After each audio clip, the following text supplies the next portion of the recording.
नमस्ते to all. Active voice passive voice जो हम पढ़ रहे हैं, यहाँ मैं आपको पहचानने के तरीके बता रही हूँ। पहली वीडियो में मैंने बेसिक आपको बताया, आपको वर्ब्स का यूज बताया, सेंटेंस किस तरह से आता है, टेंस किस तरह से यूज किए जाते हैं, कितने यूज किए जाते हैं और कैसे एग्जाम में क्वेश्चन बनता है। चार तरीके आपको बताए कि एग्जामिनर किस तरह से एक्टिव वॉइस पैसिव वॉइस पूछता है।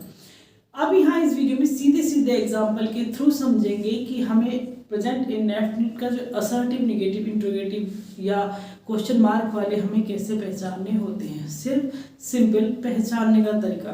तो रूल हमारा वही है, formula. Assertive sentence active voice में क्या होता है, सब्जेक्ट वर्ब प्लस ऑब्जेक्ट होता है, ये हम सीख चुके हैं।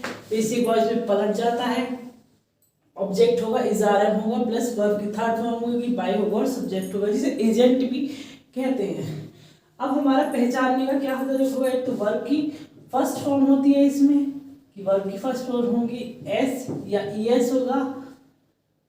वहीं जब हम पैसिव वॉइस में जाते हैं तो वर्ब की थर्ड फॉर्म होती है और इज आर एम का यूज होता है। इज आर एम होगा पैसिव वॉइस में और प्रेजेंट में इंडेफिनिट का टेंस होगा, उसमें एस या एस वर्ब की फर्स्ट फॉर्म दी होगी। जैसे पहला I example, I write a letter, verb की फर्स्ट फॉर्म है, आई प्लूरल में ही आता है, इसके साथ एस या एस नहीं लगते। मैं एक पत्र लिखता हूँ, प्रेजेंट इंडेफिनिट टेंस है। अब आपके सामने चार ऑप्शन ये दिए जाएंगे, जैसे a letter is being written by me. तो अब आप next, a letter was written by me, a letter is written by me, a letter is written by I. चार ऑप्शन है, ध्यान से देखिएगा कि अब इसमें से आपको कौन सा लगता है। पहचानना क्या है, पहचान क्या है, इज आर एम होगा हमारे पैसिव वॉइस में, ठीक है, इज आर एम होगा। और आई का क्या हो जाता है, मी, और मी का क्या हो जाता है, आई हो जाता है। ये भी आपको बताया। तो आई राइट ए लेटर, मैं एक पत्र लिखता हूँ, a letter is being, being तो गलत हो गया, बीइंग तो होता ही नहीं इस फॉर्मूले के अकॉर्डिंग, तो ये गलत। ए लेटर वाज, वाज भी नहीं होगा, इज आर एम आता है पैसिव वॉइस जब हम करते हैं। A letter is written by me, यहाँ पर ये ऑप्शन सही है। इसी से मिलता हुआ a letter is written by I, इस पे ध्यान दीजिएगा। जल्दबाजी में ये चीज मत कर दीजिएगा कि आई मी को भी ना देखें, इतना सा भी आपको करना। ऑप्शन हमारा ये सही है और यहाँ पर आई लिखा हुआ है और मैंने क्या कहा है कि आई मी में चेंज हो जाता है, मी आई में चेंज होता है, जब आपको पहली वीडियो दिखाई थी, बताई थी। तो इतनी सी बात पर भी प्लीज ध्यान रखेंगे एग्जाम में। दूसरा example, she helps the girl, वे she helps the girl, present indefinite S या एस लगा हुआ है, is are am plus third, is are am हमारे सब्जेक्ट के according plus third form use होगा। तो नेक्स्ट ऑप्शन क्या है, the girl helped by her. Formula हमारा ये नहीं कहता, इसमें इज आर एम कहीं भी नहीं है, तो हमारा ये भी गलत हो गया। शी वाज, वाज आता ही नहीं, इज आर एम में से एक आ गया कोई, तो ये भी गलत हो गया हमारा। The girl is help by her, सही option third. Next example, they buy the pencils, वे पेंसिल्स खरीदते हैं। पेंसिल्स पे भी ध्यान देखना, एक बहुवचन है। दे बाय द पेंसिल, वे पेंसिल खरीदते हैं। तो the pencil is bought by they, क्या गलत हुआ, यहाँ पर दे गलत है, देम होना चाहिए था, ठीक है। तो हमारा पहला ऑप्शन गलत। The pencil are bought by they, यहाँ भी दे है, ये भी गलत है। छोटी छोटी चीजों को देखिएगा। The pencil are bought by them, हमारा ये सही होगा। पेंसिल्स प्लूरल है तो आर यूज होगा, इज नहीं होगा। Next, the pencils were bought by, were का यूज होता ही नहीं है, जब प्रेजेंट इंडेफिनिट चेंज करते इज आर एम का होता है। Next option example, we play tennis, हम टेनिस खेलते हैं। तो tennis is played by we, गलत, अस होना चाहिए। टेनिस इज बीइंग नहीं आता, सिर्फ इज आता है। Tennis is played by us, tennis is played by us, दोनों सेम है। Tennis is played by us, tennis is played by us सही है, पर वो क्या है हमारा गलत, इसमें क्वेश्चन मार्क है। जबकि ये प्रेजेंट असर्टिव का सेंटेंस है तो इसमें क्वेश्चन मार्क नहीं आएगा, तो ये हमारे गलत हो जाए, हमारा सही होगा।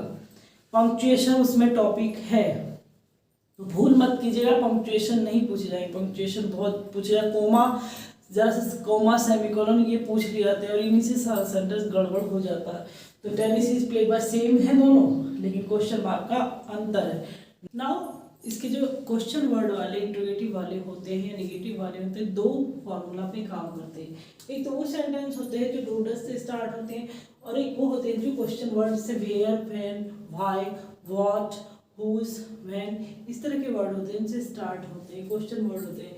तो ये फॉर्मूला होता है। डू डज वाले में क्या होता है, एक्टिव वॉइस में डू डज प्लस सब्जेक्ट होगा, नॉट नहीं है तो नहीं लगेगा, और है तो लगा देंगे। तो नॉट कोई इस मतलब एक अगर सेंटेंस में है तो लगेगा, उसी जगह लगेगा, सब्जेक्ट के बाद में ही लगता है।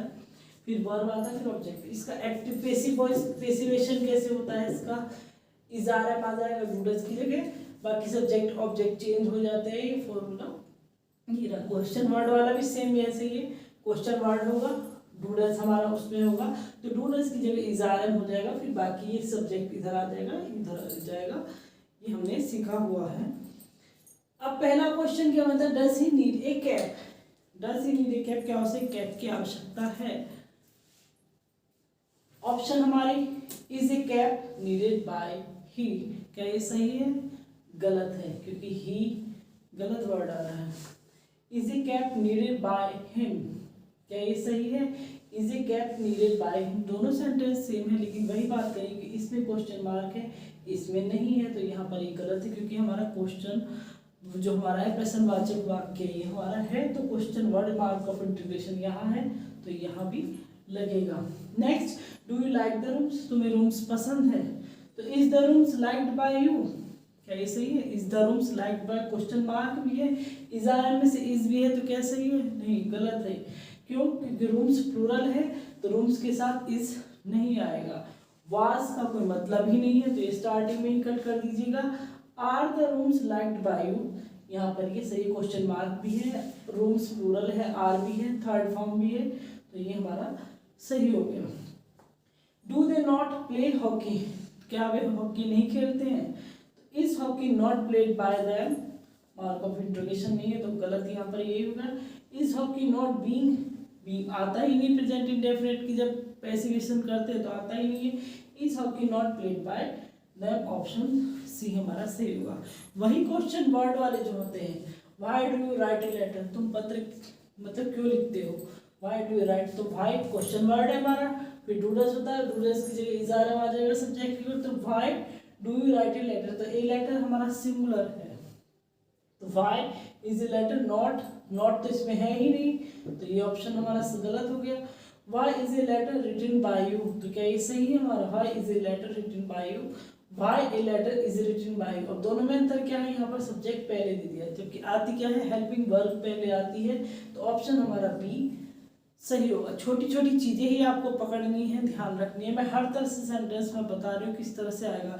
एक चीज़ ये भी होती है कि कई बार पेसिव वॉइस ऊपर रखा जाता है और एक्टिव वॉइस नीचे पूछ लिए जाते हैं, कुछ अंतर नहीं होता, इसका आपको एक्टिव वॉइस ही बनाना है। एक्टिव वॉइस पेसिव ऊपर रखकर एक्टिव पूछ लेते हैं, ऐसे ही रहता है।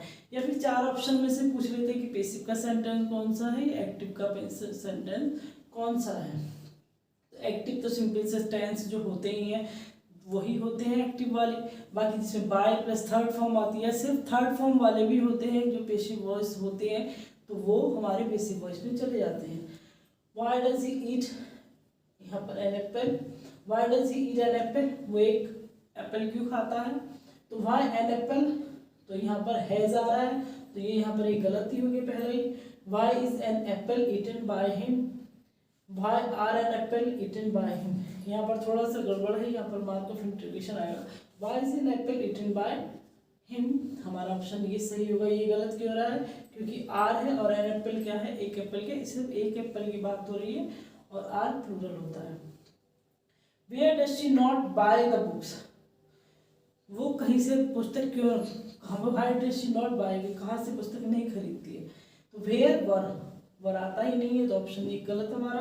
Where are the books not bought by she, गलत है हमारा। Why are the books, where are the books not bought by her, हमारा ऑप्शन सी सही होगा। इस तरह से आपको पहचाना है, इससे अलावा इसका कोई रूल नहीं है, कोई ट्रिक नहीं है, फॉर्मूला बेस ही है। 2-3 फॉर्मूला हो गए प्रेजेंट इंडेफिनिट के, ये सभी में यही चलेंगे, यही फॉर्मूला चलता है सब में।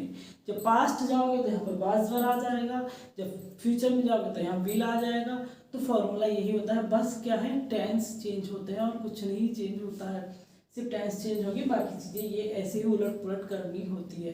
तो क्या है हमारा प्रेजेंट इंडेफिनिट का टेंस है, वर्ब की फर्स्ट फॉर्म है एस और ईएस है, तो पेसिव में is are am plus third form हो जाता है। सिर्फ ये चीज़ आपको याद रखनी है, यही इंपॉर्टेंट है, बाकी उलट पुलट आप सीख ही गए होंगे। फिर भी कोई इससे रिलेटेड प्रॉब्लम है तो कमेंट करके पूछ सकते हैं। Thanks a lot.